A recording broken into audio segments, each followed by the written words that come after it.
Hello दोस्तों, SC Bose classes में आपका स्वागत है। आज मैं आप लोगों के लिए क्लास 10 भूगोल संसाधन और विकास का महत्वपूर्ण क्वेश्चन आंसर लेकर आया हूं। आप इसको नोट्स भी समझ सकते हैं और इसके साथ साथ आपको आगे जो है इसी वीडियो में आपको ऑब्जेक्टिव प्रश्न भी देखने को मिल जाएंगे। तो कहीं जाने की ज़रूरत नहीं है, आपको एक ही जगह सारा कुछ प्रोवाइड करवा दिया जा रहा है। दूसरे, आपको इसी चैनल पे जो है मैथ या अन्य सब्जेक्ट का जो है वीडियो सारा मिल जाएगा। ठीक है, तो वीडियो जो है आपको मिल जाने से ये होगा कि आप एग्ज़ाम में सारा बना के आइएगा और 90% मार्क्स किस तरह से आएंगे मैं वो भी तरीका लेकर आया हूँ। तो सबसे पहले आप अगर नए हैं तो चैनल को सब्सक्राइब करें, चैनल को लाइक करें और जो है कमेंट ज़रूर करें। तो सबसे पहले जो है प्रश्न स्टार्ट होता है कि संसाधन किसे कहते हैं। ठीक है, तो संसाधन मनुष्य द्वारा जो भी अपनी इच्छाओं की पूर्ति के लिए प्रयोग किया जा रहा है, ये संसाधन एक ऐसा स्रोत है जिसका उपयोग मनुष्य अपने इच्छाओं की पूर्ति के लिए करता है। दूसरे शब्दों में कहें तो मनुष्य द्वारा प्रयोग की जाने वाली प्रकृति में जो मौजूद वस्तु हो, है ना, प्रत्येक वस्तु संसाधन कहलाती है, या मनुष्य द्वारा बनाई भी गई हो लेकिन धरती पे मौजूद होना चाहिए, वो सारा संसाधन है। ठीक है, जैसे जल, जंगल, जमीन, सूर्य का प्रकाश, सभी क्या है, संसाधन है। कॉमा लगा लीजिएगा। ठीक है, चलिए आगे क्या, जैसे हम मान के चले कि टीवी है, तो टीवी हम देखते हैं तो मेरा क्या होता है, इच्छा पूरा होता है। चॉकलेट है, खाते हैं तो क्या पूरा होता है, मेरा इच्छा पूरा होता है। ठीक है, तो ये भी एक प्रकार का संसाधन है, लेकिन शर्त ये है कि मानव द्वारा बनाया गया है। क्या है, तो मानव द्वारा बनाई जाने वाली सभी वस्तुएं क्या होती है, मानव निर्मित। आगे हम बताएंगे कि संसाधन कितने प्रकार के होते हैं, पर अभी समझ लीजिए कि संसाधन क्या होता है। अर्थात संसाधन ये है कि जो मेरा इच्छा का पूरा करे। ठीक है, जो हमारी आवश्यकताओं की पूर्ति कर दे। नेक्स्ट, दूसरा क्वेश्चन, दूसरा नंबर है कि नवीकरणीय संसाधन किसे कहते हैं। इसके दो उदाहरण थे। तो वैसे संसाधन जो पृथ्वी की उत्पत्ति के समय से है और पृथ्वी जब तक रहेगा तब तक यह संसाधन पृथ्वी पर मौजूद रहेंगे। अर्थात इन संसाधनों का प्रयोग कितना बार भी कर लिया जाए तो इनका पुनः पूर्ति हो जाता है। ऐसे संसाधन नवीकरणीय संसाधन कहलाते हैं। जैसे सूर्य का प्रकाश, वायु, पेड़ पौधे क्या है, नवीकरणीय संसाधन है।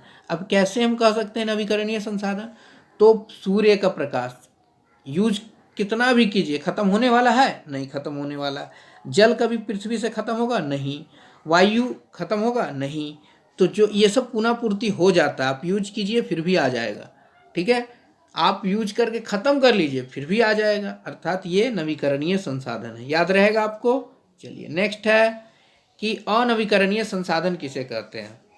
तो अनवीकरणीय संसाधन वैसे संसाधन जिनके भंडार प्रकृति प्रक्रियाओं द्वारा पुनर्स्थापन नहीं होता, यानी कि जैसे हम मान के चले कि कोयला का भंडार, ठीक है, कोयला हो, पेट्रोलियम हो, मान लीजिए एक खान है। ठीक है, अब यहाँ से कोयला आपने निकाल लिए, फिर यहाँ कोयला आ सकता है, भर सकता है नहीं, भर सकता है। क्यों, प्रकृति द्वारा नहीं भरा जा सकता।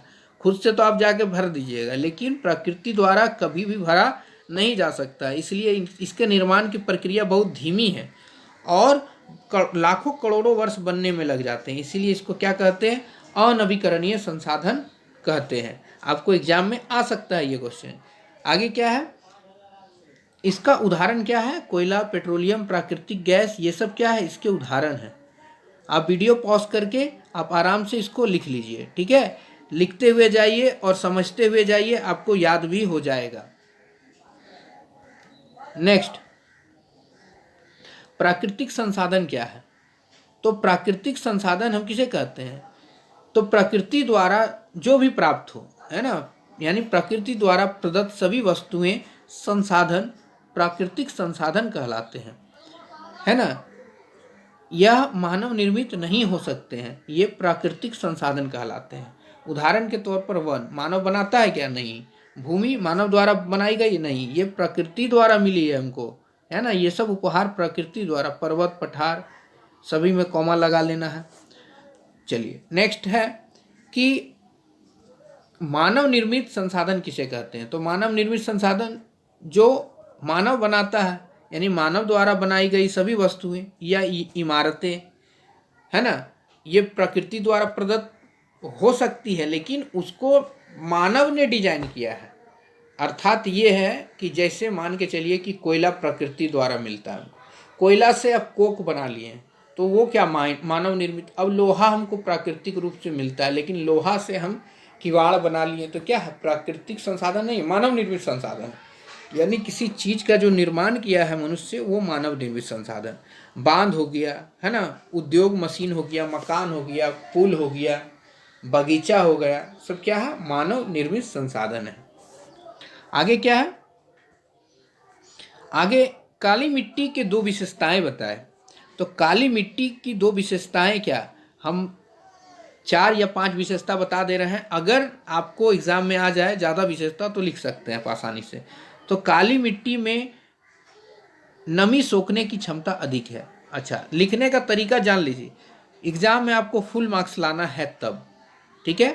तो जैसे पहले लिख लेना है, इसकी विशेषताएं निम्नलिखित है, या हम इसकी विशेषताएं विस्तार रूप से इस प्रकार बता सकते हैं। ऐसे लिखना है आपको, काली मिट्टी में नमी सोखने की क्षमता होती है, ठीक है। आगे क्या है, काली मिट्टी में कैल्शियम कार्बोनेट, ठीक है।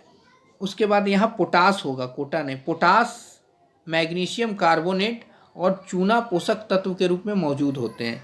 काली मिट्टी मुख्य रूप से गुजरात, महाराष्ट्र और मध्य प्रदेश के कुछ इलाकों में पाई जाती है, ठीक है। आगे क्या है कि काली मिट्टी बहुत जल्दी जो है चिपचिपी हो जाती है तथा सूखने पर इसमें क्या पड़ जाता है, दरार पड़ जाता है।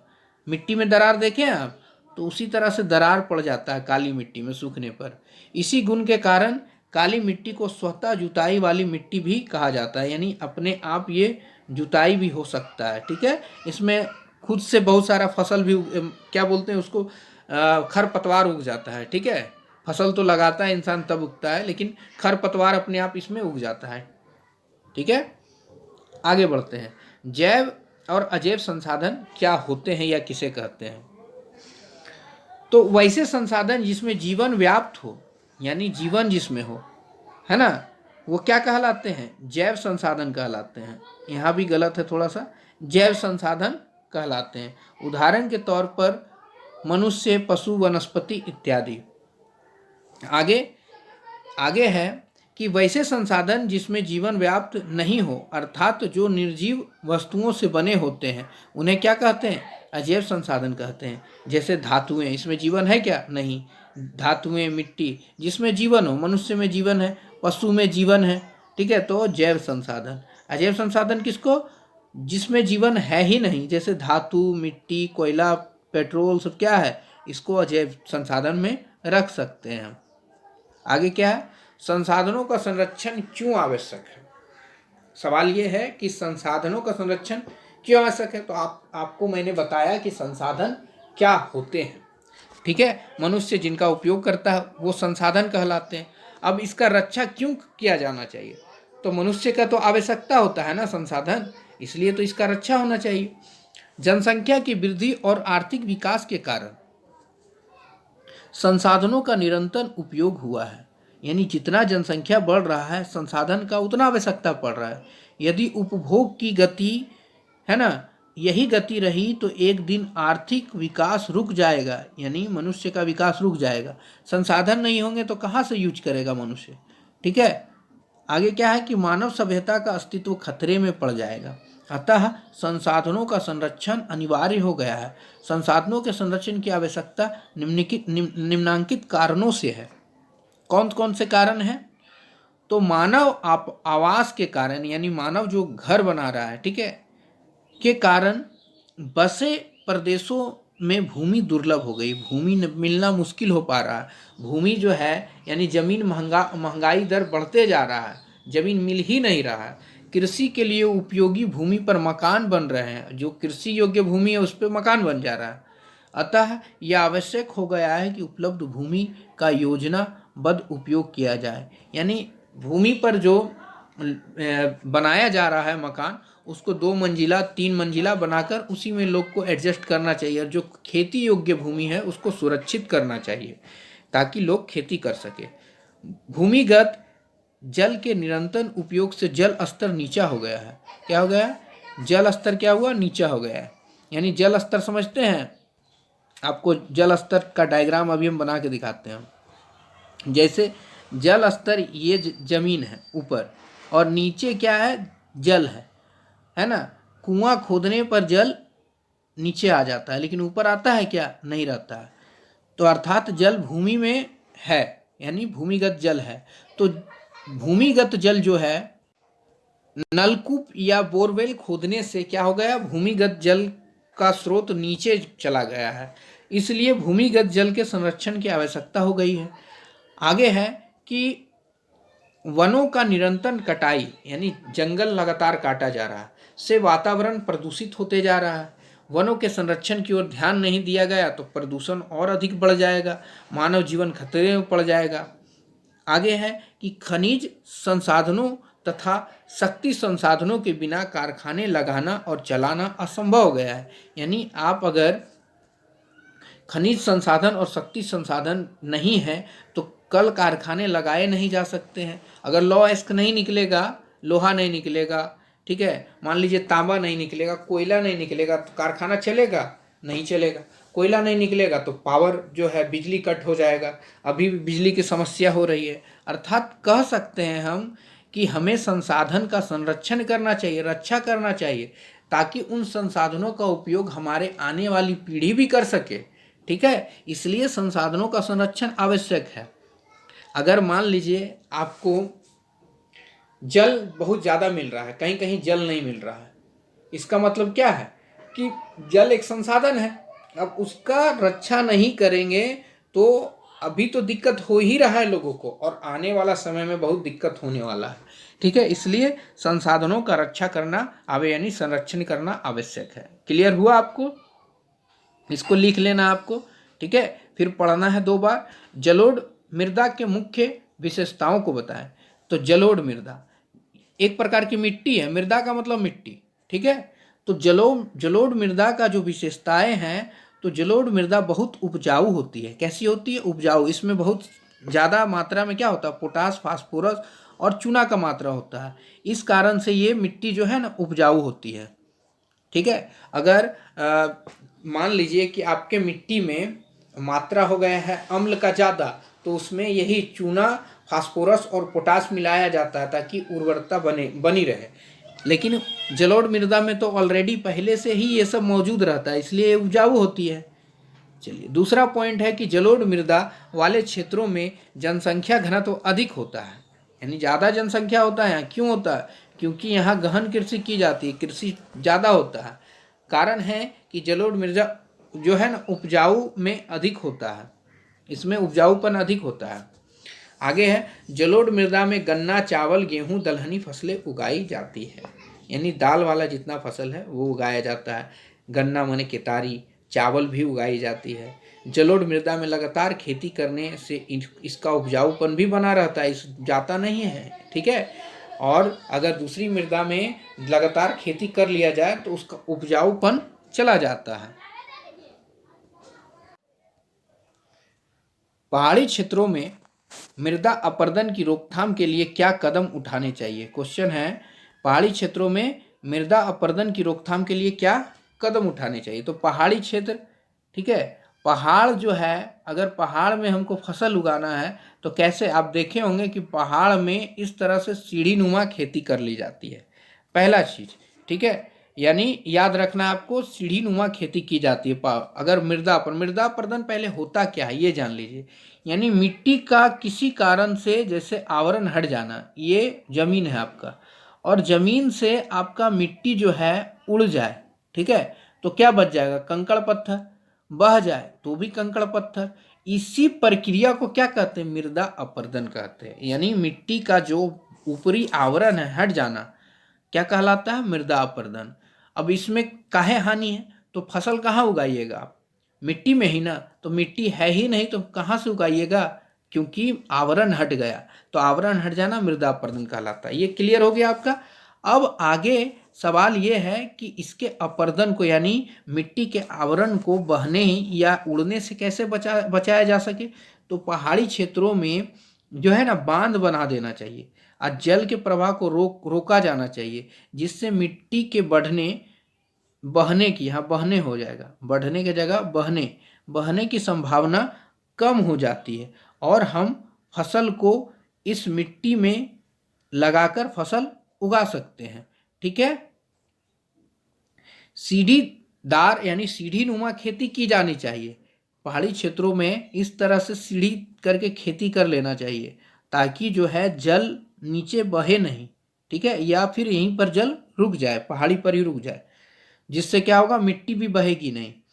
आगे क्या है, सीढ़ीदार खेत पहाड़ी क्षेत्रों में ढलानों पर सीढ़ी नुमा खेती करनी चाहिए, ये तो बता दिए हैं। आगे क्या है, वृक्षारोपण करना चाहिए, है ना। आगे क्या है, पशुओं को चराने यानी पशु चारण पर नियंत्रण और पशुओं द्वारा अति चराई को नियंत्रित कर भूमि को संरक्षित करना चाहिए। यानी कह सकते हैं कि पशुओं को चराने पर प्रतिबंध लगा देने चाहिए। ठीक है। और जो खेत होते हैं उसमें पट्टियों के तरह खेत बनाने चाहिए। ठीक है, इस तरह से खेत बना लेना चाहिए और मेड़ बनाने चाहिए और घास रोप देना चाहिए। ठीक है, घास से क्या होगा कि अगर हवा आएगा तो घास जो है उड़ेगा नहीं, है ना, मिट्टी के आवरण को वो बहने से बचाएगा। ठीक है, इस तरह से हमको करना चाहिए। कहाँ पर, पहाड़ी क्षेत्रों में मृदा अपरदन से बचने के लिए उपाय करने चाहिए। मृदा क्या है, इसका संरक्षण क्यों करना आवश्यक है। तो मिट्टी क्या है, तो मृदा जो है कई ठोस तरल और गैसीय पदार्थों का मिश्रण है। क्या है, ठोस पदार्थ तरल और गैसीय पदार्थों का मिश्रण है जो भूपर्पट्टी यानी जमीन के सबसे ऊपरी स्तर पर पाई जाती है। अभी मैंने आपको बताया है ना, ऊपरी स्तर पर पाए जाने वाली जो है ना, जिसको हम कह सकते हैं ठोस तरल और गैसीय पदार्थों का मिश्रण है। जैविक भौतिक और रासायनिक प्रक्रियाओं के एक लंबी अवधि तक बने रहने से मृदा का निर्माण होता है, यानी पत्थर के टूटने से, ठीक है, नदियों द्वारा लाए गए अवसादों से, सभी से मृदा का निर्माण होता है। मृदा संरक्षण आवश्यक है। इसके निम्न बिंदु इस प्रकार है। ठीक है, लिखने का तरीका यही रहना चाहिए आपका, तभी एग्जाम में अच्छा मार्क्स आएगा। सबसे महत्वपूर्ण नवीकरणीय योग्य प्राकृतिक संसाधन है। मृदा जो है सबसे महत्वपूर्ण नवीकरणीय योग्य संसाधन है। यह पौधों का विकास करती है, यानी पौधे अगर बढ़ने चाहिए तो कहाँ बढ़ेंगे, मिट्टी में ही। और लाखों जीवों का क्या करती है, पोषण भी करती है मिट्टी। ठीक है, आगे है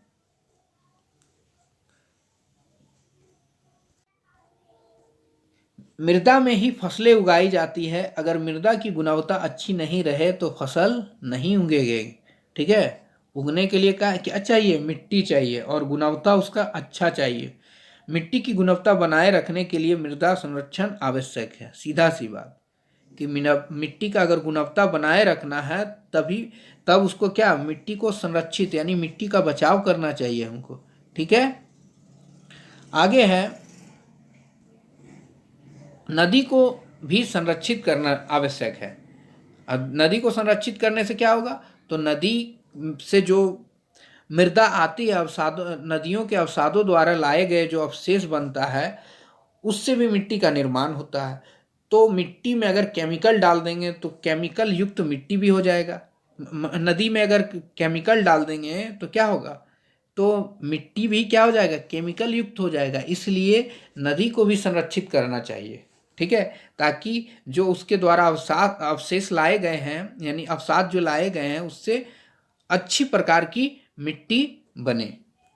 next, objective type answer question, यानी ऑब्जेक्टिव जो है डायरेक्ट मैं क्वेश्चन और आंसर बताते जाता हूं, आप इसको नोट कर लीजिएगा कॉपी में। पहला क्या, प्राकृतिक संसाधन के उदाहरण। तो प्राकृतिक संसाधन क्या हो गया? वायु, भूमि, मृदा, जल, सूर्य का प्रकाश, रेगिस्तान सभी प्रकृति द्वारा प्रदत्त है।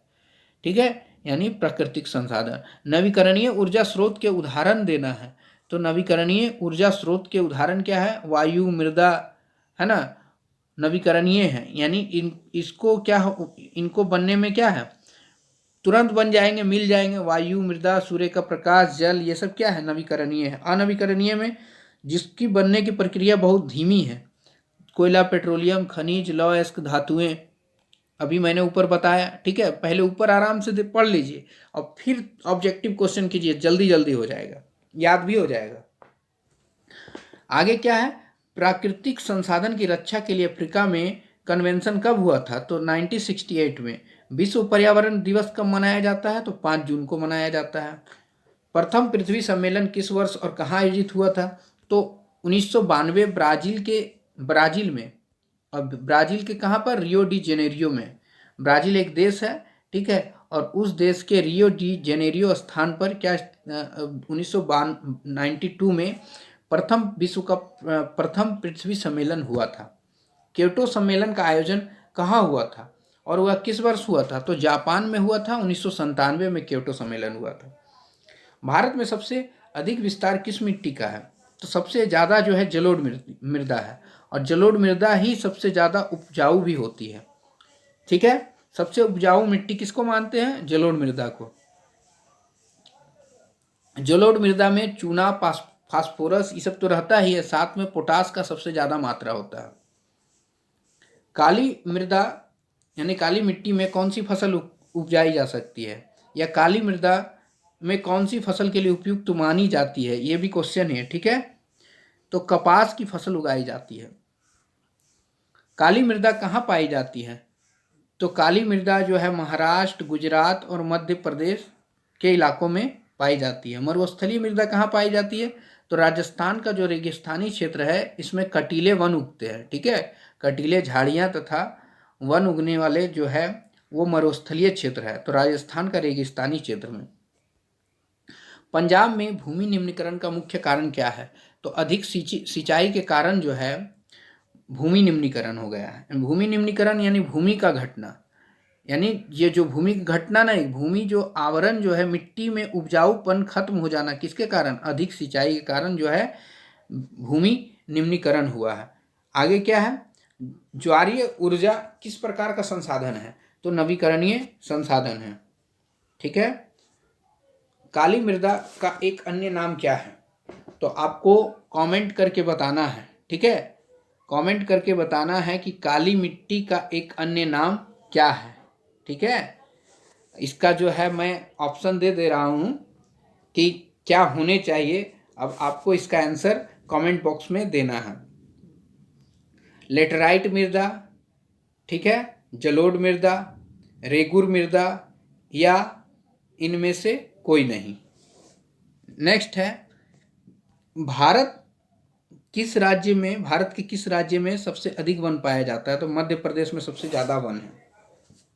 हमारे देश की बांधों को किसने आधुनिक भारत का मंदिर कहा है? जवाहरलाल नेहरू ने बांधों को आधुनिक भारत का मंदिर कहा है। आप एक पुल को पार कर रहे हैं जो सरकार द्वारा बनाया गया है, यह किस प्रकार का संसाधन है?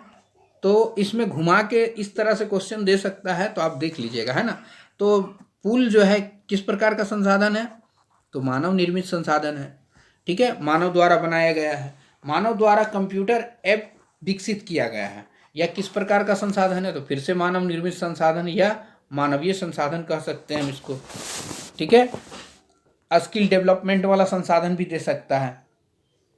जवाहरलाल नेहरू पार्क किस प्रकार का संसाधन है? तो पार्क अगर मनुष्य ने विकसित किया है तो मानव निर्मित संसाधन, और अगर प्राकृतिक द्वारा अगर कोई पार्क हो तो प्राकृतिक संसाधन। केरल की रेत में पाए जाने वाला थोरियम यानी संभाव्य संसाधन है। क्यों? क्योंकि अभी संभावना की गई है कि इतना जो है कुछ मात्रा में वहाँ पर थोरियम होगा केरल की रेत में, तो संभाव्य संसाधन होगा। जो संभावना की दृष्टि से संसाधन होंगे वो संभाव्य संसाधन कहलाएंगे। सार्वजनिक क्षेत्र स्थान पर बनाया गया शिव मंदिर, जो सार्वजनिक स्थान पर बना हुआ है मंदिर, वो कैसा संसाधन है? तो सामुदायिक संसाधन होते हैं। व्यक्तिगत संसाधन किसे कहते हैं? एक व्यक्ति का घर किस प्रकार का संसाधन है? तो व्यक्तिगत संसाधन है। ठीक है, कोई प्रॉपर्टी है किसी का, पर्सनल प्रॉपर्टी, तो व्यक्तिगत संसाधन हो गया। समुद्र किस प्रकार का संसाधन है? तो समुद्र जो है अंतर्राष्ट्रीय संसाधन हो गया। यूनिटी ऑफ स्टैचू कहाँ पर है? यूनिटी ऑफ स्टैचू ये सरदार पटेल का 182 मीटर ऊंचा कहाँ पर है? केवड़िया में, गुजरात में। तो जो है ये किस प्रकार का संसाधन है? तो वो राष्ट्रीय संसाधन है। ठीक है, देश के द्वारा बनाया गया कोई भी जो राष्ट्र के हित के लिए हो राष्ट्रीय संसाधन कहलाता है। कितने किलोमीटर के बाद किसी देश का महासागरीय संसाधन पर अधिकार नहीं है? 200 किलोमीटर तक किसी देश का अधिकार हो सकता है, उसके बाद राष्ट्रीय अंतर्राष्ट्रीय संसाधन में आएंगे। बांगर और खादर किस प्रकार की मिट्टी के प्रकार है? जलोढ़ मिट्टी के प्रकार है। ठीक है, आगे क्या है? कौन सी मृदा में चाय और कॉफी उगाई जाती है? तो चाय और कॉफी के लिए लेटराइट मृदा उपयुक्त मानी जाती है। ज्वारीय ऊर्जा निम्न में से किस प्रकार का साधन है? पुनः पूर्ति योग्य। ठीक है, सड़क और नहरों, नहरी यहाँ पर है, सड़क और नहर किस प्रकार का संसाधन का उदाहरण है? तो सड़क और नहर राष्ट्रीय संसाधन अथवा मानव निर्मित संसाधन में आएंगे। आगे क्या? समयाप्यता के आधार पर संसाधन को कितने वर्गों में बांटा गया है? तो दो। कौन सा होगा? समाप्यता का नवीकरणीय संसाधन और अनवीकरणीय। जो संसाधन समाप्त ही नहीं होंगे वो नवीकरणीय, और जो समाप्त हो जाएंगे अनवीकरणीय। क्लियर बात? आगे बढ़ते हैं। भारत की कुल क्षेत्रफल का कितना प्रतिशत क्षेत्र पठारी भाग है? 27%। ठीक है, जैविक संसाधन का एक उदाहरण देना है। तो जैविक संसाधन क्या है? पशु। जैविक संसाधन का एक उदाहरण क्या है? पशु। उत्पत्ति के आधार पर संसाधन को दो वर्गों में बांटा गया है, जैव और अजैव। आगे और भी क्वेश्चन आंसर आपको पार्ट 2 के वीडियो में देखने को मिलेंगे, तो चैनल को सब्सक्राइब कर लें और लाइक करें। ठीक है, मैथ के भी क्वेश्चन बहुत जल्द आपको देखने के लिए मिल जाएंगे। ठीक है, धन्यवाद।